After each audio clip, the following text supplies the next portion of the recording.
kana so ka fahimci yadda saba take iya gane password din yayi daidai da username din, take iya gane da password da saba sun yi daidai har ta buɗe ma account ɗinka, ka tsaya ka kalli wannan mini project ɗin a ƙarshe, domin a ƙarshe ne zaka fahimci yanda saba take iya fahimtar wannan abubuwan har ta buɗe maka account ɗin nan naka da ka buɗe da sunanka da kuma password ɗinka.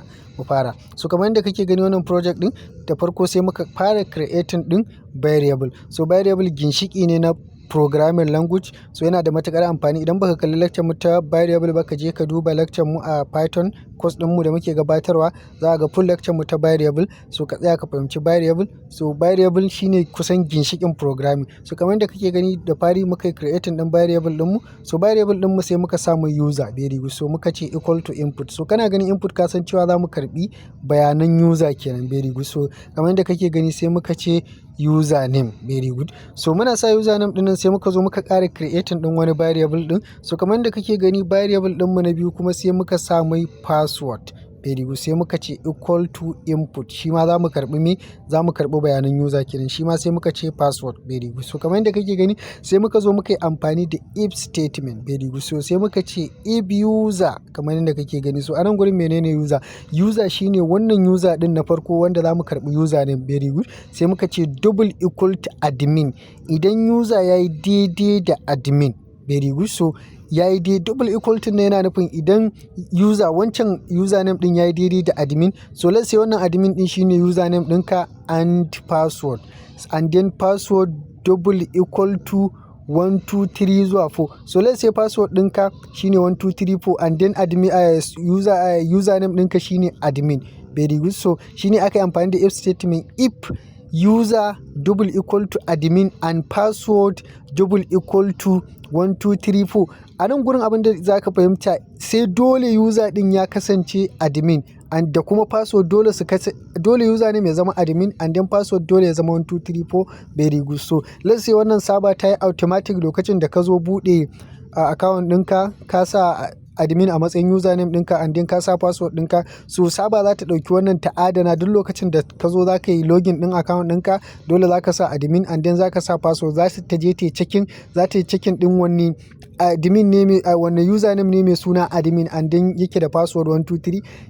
sai ta je ta bincika wannan, and then sai ta baka account ɗinka, very good. So let's say kana da admin shine a matsayin username ɗinka, and then password ɗinka 1 2 3 4, very good. So shine muka ce if user double equal to admin and password double equal to 1 2 3 4. To dole waɗannan condition ɗin su kasance haka, sai muka sa column, very good. So muna sa column, ka san me zai faru, dole zai bar mana indentation kamar yadda kake gani, space kenan. Wannan space ɗin yana nuna code ɗin da zai zo gaba mallakin wancan condition ɗin ne, very good. Sai muka ce print login successful, kamar yadda kake gani. Idan wancan abubuwan duka sun yi daidai, so zai ce maka login successful, ya buɗe maka account ɗinka, very good. Else, kamar yadda kake gani, else idan wancan condition ɗin bai faru ba kenan, sai muka sa column kamar yadda kake gani, shi ma zai bar mana indentation kenan, space, very good. Sai muka ce print login fail, very good. So kamar yadda kake gani, so bari mu yi running ɗin shi mu gani, very good. So kamar yadda kake gani gashi nan sai ce mana username. So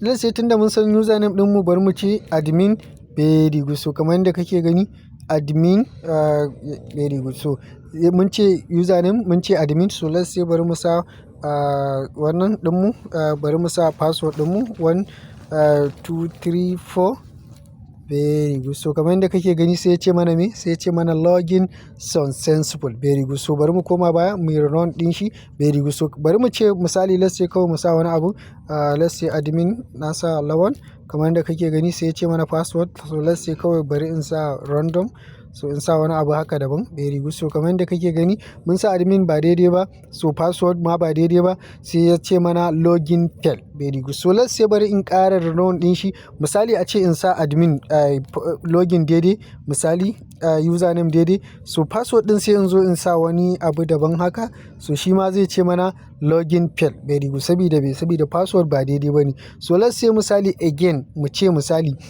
let's say bari mu sa let's say shi kuma mu sa yanzu wannan din ba daidai ba, and then password din shi kuma mu sa daidai, very good. So kamar yadda kake gani shi ma zai ce mana login fail, very good. Me yasa? Saboda a condition ɗin da muka ba programming ɗinmu dole waɗannan condition ɗin sai sun cika. Admin ya kasance daidai and then password ɗin nan shi ma 1234 ya kasance daidai. So Saba za ta je ta duba ta ga wanne username